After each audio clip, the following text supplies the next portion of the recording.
2024년 1월 29일 월요일 하나님께서 우리에게 주시는 말씀은 마가복음 10장 17절에서 31절까지의 말씀입니다.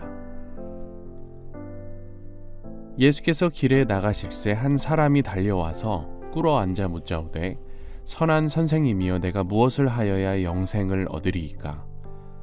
예수께서 이르시되 내가 어찌하여 나를 선하다 일컫느냐?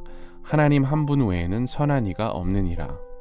내가 계명을 안 하니 살인하지 말라, 간음하지 말라, 도둑질하지 말라, 거짓 증언하지 말라, 속여 빼앗지 말라, 내 부모를 공경하라 하였느니라. 그가 여짜오되 선생님이여 이것은 내가 어려서부터 다 지켰나이다. 예수께서 그를 보시고 사랑하사 이르시되 내게 아직도 한 가지 부족한 것이 있으니 가서 내게 있는 것을 다 팔아 가난한 자들에게 주라. 그리하면 하늘에서 보화가 내게 있으리라. 그리고 와서 나를 따르라 하시니 그 사람은 재물이 많은 고로 이 말씀으로 인하여 슬픈 기색을 띠고 근심하며 가니라. 예수께서 둘러보시고 제자들에게 이르시되 재물이 있는 자는 하나님의 나라에 들어가기가 심히 어렵도다 하시니 제자들이 그 말씀에 놀라는지라. 예수께서 다시 대답하여 이르시되 얘들아 하나님의 나라에 들어가기가 얼마나 어려운지 낙타가 바늘기로 나가는 것이 부자가 하나님의 나라에 들어가는 것보다 쉬우니라 하시니 제자들이 매우 놀라 서로 말하되 그런즉 누가 구원을 얻을 수 있는가 하니 예수께서 그들을 보시며 이르시되 사람으로는 할 수 없으되 하나님으로는 그렇지 아니하니 하나님으로서는 다 하실 수 있느니라. 베드로가 여짜와 이르되 보소서 우리가 모든 것을 버리고 주를 따랐나이다. 예수께서 이르시되 내가 진실로 너희에게 이르노니 나와 복음을 위하여 집이나 형제나 자매나 어머니나 아버지나 자식이나 전토를 벌인 자는 현세에 있어 집과 형제와 자매와 어머니와 자식과 전토를 100배나 받되 박해를 겸하여 받고 내세의 영생을 받지 못할 자가 없느니라. 그러나 먼저 된 자로서 나중되고 나중된 자로서 먼저 될 자가 많으니라.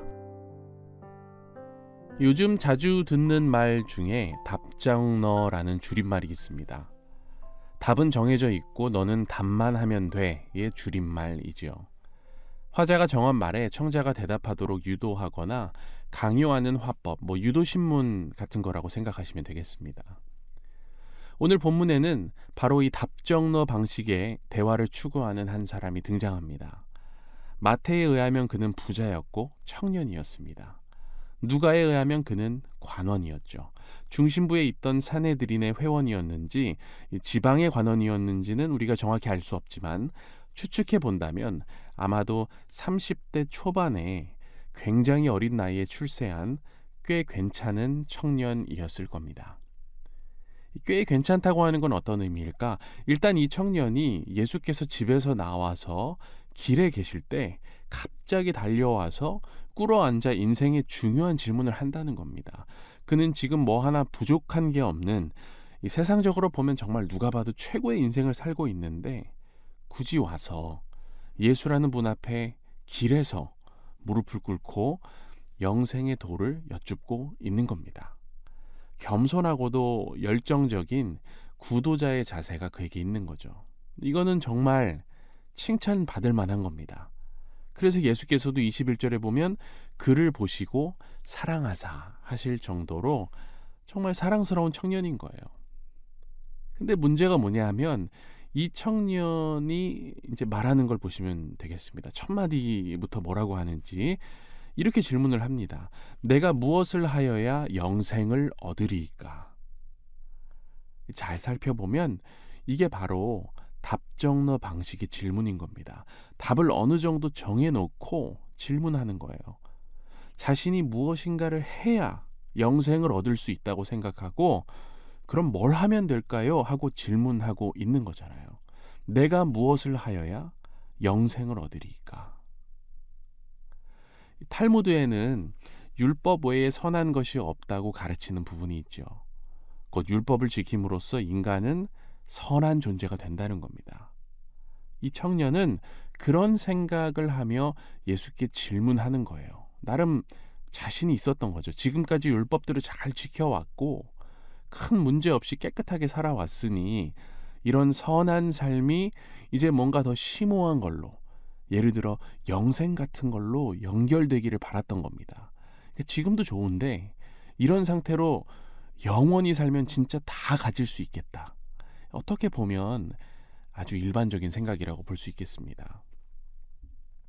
하지만 인간의 바람과 하나님의 방식이 늘 딱 맞아떨어지는 게 아니라는 게 오늘 본문이 우리에게 알려주는 거라고 볼 수 있겠습니다.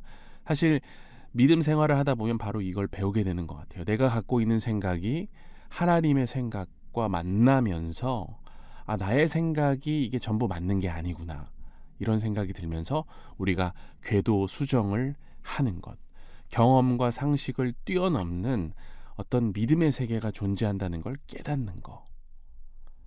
먼저 예수께서는 청년이 잘 아는 몇 가지 핵심적인 율법들을 나열합니다. 그랬더니 뭐라고 해요? 청년이 저는 그런 거 다 어려서부터 잘 지켜왔습니다 하고 대답합니다. 그랬더니 21절에서 예수께서 사랑하는 마음으로 그를 바라보시며 하시는 말씀을 잘 보십시오.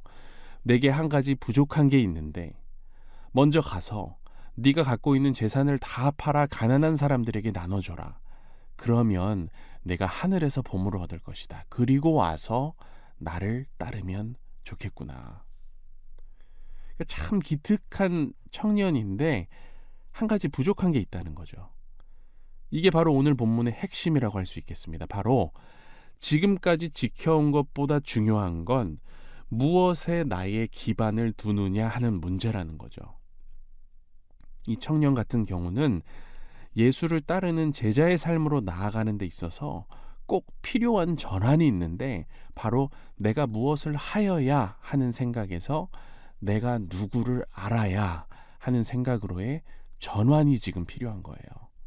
그리고 이걸 제대로 경험하려면 자신이 지금까지 쌓아온 재물을 의지하는 삶에서 하나님을 의지하는 삶으로 나아가야 한다는 걸 주님께서 말씀하고 있는 거죠. 이 부자 청년에게 부족한 한 가지는 율법을 더 지키는 게 아닙니다. 자신도 모르게 의지하고 있는 재물이라는 영역이 문제인 겁니다. 재물로부터 오는 안정감이 그로 하여금 쉽게 율법을 지켜낼 수 있도록 해줬을지도 모르죠. 재물이 풍성했기에 마음에 여유가 있었을지도 모릅니다. 그러나 또 재물이 많았기 때문에 회의와 불안이 그를 엄습했을지도 모르는 일이죠. 사람마다 하나님의 부르심에 응답하고자 할 때 시험에 드는 영역이 다 다르지 않겠습니까? 근데 이 청년의 경우는 무엇이었을까요? 재물이었던 거고 주님은 그걸 꿰뚫어 보시고 알려주시는 거예요.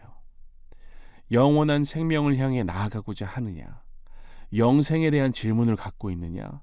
영원하지 못한 이 세상을 지배하고 있는 재물에 대한 마음이 네 안에 지금 가득한데 어떻게 영생을 추구할 수 있겠느냐? 지금 네가 갖고 있는 재물보다 더 소중한 게 하나님을 아는 것일진데 이걸 제대로 깨달아 알고자 한다면 일단 재물을 내려놓고 그 주도권을 하나님께 넘겨라. 여러분, 이게 뭡니까? 재물을 내려놓는 행위가 이 청년에게는 하나님이라는 존재를 알아가는 첫 단계인 겁니다. 소유를 다 팔아 가난한 자에게 주고 그 다음에 와서 예수를 따르라고 하셨는데 이 전자를 실행하지 못하면 사실 후자는 할 수 없는 거죠. 누가복음 16장 13절에서 말씀하시는 것도 같은 맥락이죠. 너희는 하나님과 재물을 겸하여 섬길 수 없느니라. 사랑하는 여러분, 저는 예수님께서 12명만 제자로 부르셨다고 생각하지 않습니다. 공생의 사역 기간 동안 얼마나 많은 사람들을 만나셨겠습니까? 늘 만나시고 고치시고 조언하시고 깨우치시고 또 부르시고 기다리셨을 거예요. 같이 가자, 같이 사역하자, 같이 하나님 나라 위에서 걸어가자. 하지만 주님께서 제대로 복음을 전하시고 하나님 마음을 정확하게 표현하시면 표현하실수록 사람들은 떠나가는 거예요. 요한복음 6장 66절에도 그런 유사한 장면이 나오지 않습니까? 그때부터 그의 제자 중에서 많은 사람이 떠나가고 다시 그와 함께 다니지 아니하더라. 그래서 이 길을 좁은 길이라고 하는 것 같아요. 인적이 드문 길인 겁니다. 사람이 잘 다니지 않는 길로 제자들은 가는 거죠. 그래서 수천 명 중 12, 그리고 12 중에서도 셋 정도가 정말 열성을 다해 주님을 따른 게 아닐까. 오늘날도 뭐 크게 다르지 않다고 생각합니다. 십자가의 도를 따르는 제자의 삶은 주님을 따르기 위해 마지막까지 나의 발목을 붙잡는 바로 그 한 가지를 내려놓고 주님께 주도권을 맡기는 삶이죠. 자, 근데 여기에서 우리가 반드시 기억해야 할 게 하나 있습니다. 그게 뭐냐면 우리가 이렇게 해서 영생을 그 대가로 획득하는 게 아니라는 거예요. 만약에 그런 기브 앤 테이크의 관계라면 이 청년이 말한 대로 무엇인가를 해야 영생을 얻는 또 하나의 율법주의적, 공로주의적 행위가 되는 거죠. 이것의 비밀은 뭐냐면 나의 내려놓음으로부터 시작되는 존재론적 깨달음과 변화에 있는 겁니다. 무엇인가의 지배 아래 살던 자가 그것이 나름 주던 자유와 안락함을 내려놓고 주님께 맡기고 주님을 붙들면 주님이 어떤 분이신지 알게 되면서 거기서 변화가 임하는 거죠. 그리고 바로 그 예수 그리스도를 알고 그분과의 관계 안에 사는 게 영원한 생명을 이 땅에서 누리는 것 아니겠습니까? 아브라함 생각해 보실까요? 아브라함이 이삭을 내려놓았을 때 하나님이 어떤 분이신지 알게 됐듯이, 또 이스라엘이 애굽을 떠났을 때 비로소 하나님이 어떤 분이신지 알게 됐듯이 오늘 우리에게도 주님은 말씀하고 계신 거 아닐까. 내가 내려놓아야 하는 한 가지가 있다. 이 말씀에 순종하는 자들에게는 30절 말씀과 같이 더욱더 큰 축복과 영생도 주어지지만 거기 또 뭐라고 나와 있습니까? 더불어 박해와 같은 어려움도 준비되어 있다는 말씀, 우리가 기억할 필요가 있겠습니다. 복을 통해서도 주님을 알아갈 수 있지만 어려움을 통해서도 주님을 알아갈 수 있기 때문이죠. 또한 31절에 먼저 된 자로서 나중되고 나중된 자로서 먼저 될 자가 많다고 말씀하신 것 같이 주님을 알아가는 데는 순서가 없습니다. 먼저 태어난 순서도 아니요, 먼저 이 세상을 떠나는 순서도 아니요, 오직 주님께 온전히 의지하는 자가 주님과 더불어 살 것이기 때문입니다. 그렇게 오늘도 주님께 의지하는 기도로 이 하루를 승리하는 저와 여러분이 되기를 간절히 바랍니다. 기도하겠습니다.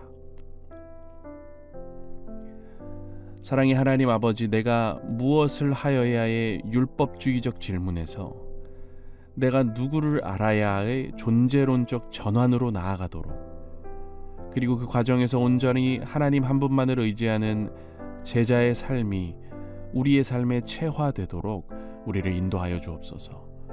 또한 우리 삶 가운데 허락하신 복과 어려움 모두를 통해 하나님이 어떤 분이신지 더욱 명확하게 깨달아가는 제자들이 되도록 우리를 인도하여 주옵소서. 사랑의 주님, 이 일을 위해 우리가 교회로 모였습니다. 제자들이 모인 공동체 되게 하시고 서로 격려하며 각자 자기의 십자가를 지고 주님을 따를 수 있도록 서로를 격려하게 하옵소서. 십자가가 불편하거나 걸림돌이 되는 교회가 아니라 십자가의 능력이 드러나는 교회 되게 하옵소서. 이를 위해 선도에 세우신 주님의 종 위임 목사님을 늘 붙들어 주시고 목사님의 영혼과 육신을 늘 강건케 해주시길 기도합니다. 그 리더십을 통해 우리 교회가 제자를 양성하는 교회, 십자가의 도를 따르는 교회, 내려놓음의 간증이 있는 교회 되게 하옵소서. 또 함께 동역하는 부교역자분들, 그리고 교회 리더십과 재직분들과 직원분들 또한 한마음 한뜻으로 맡겨주신 사역 잘 감당하도록 주님 인도하여 주옵소서. 더 나아가 주님, 우리의 이웃들을 위해 이제 기도합니다.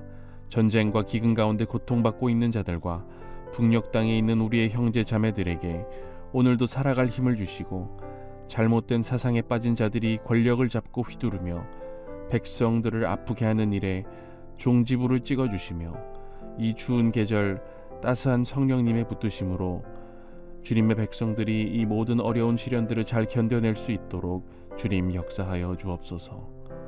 더불어 오늘도 세계 곳곳에서 복음 사역을 감당하고 있는 선교사님들에게 일용할 양식과 신령한 복을 허락해 주시고 수고하며 전하는 복음을 통해 많은 백성이 주님께 돌아오는 은혜 넘치는 사역들 되게 하옵소서. 감사드리며 이 모든 것 우리 주 예수 그리스도의 이름으로 간절히 기도합니다. 아멘.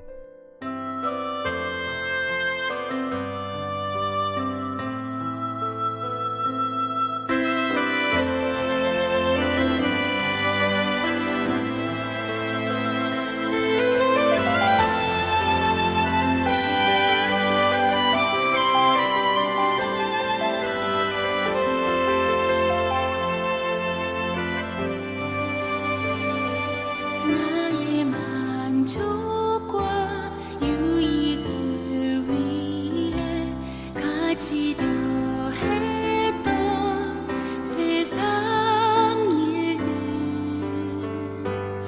이제 모두 다 해로 여기고 주님을 위해 다 버리네. 내 안에 가장 귀한 것 주님을 알미라. 모든 것 되시며 의와 기쁨 되신 주 사랑합니다.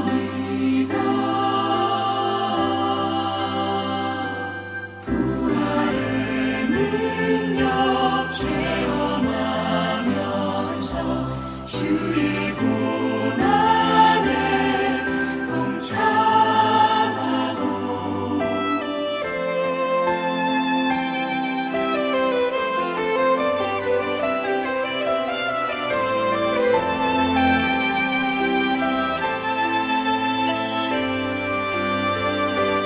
주의 죽으신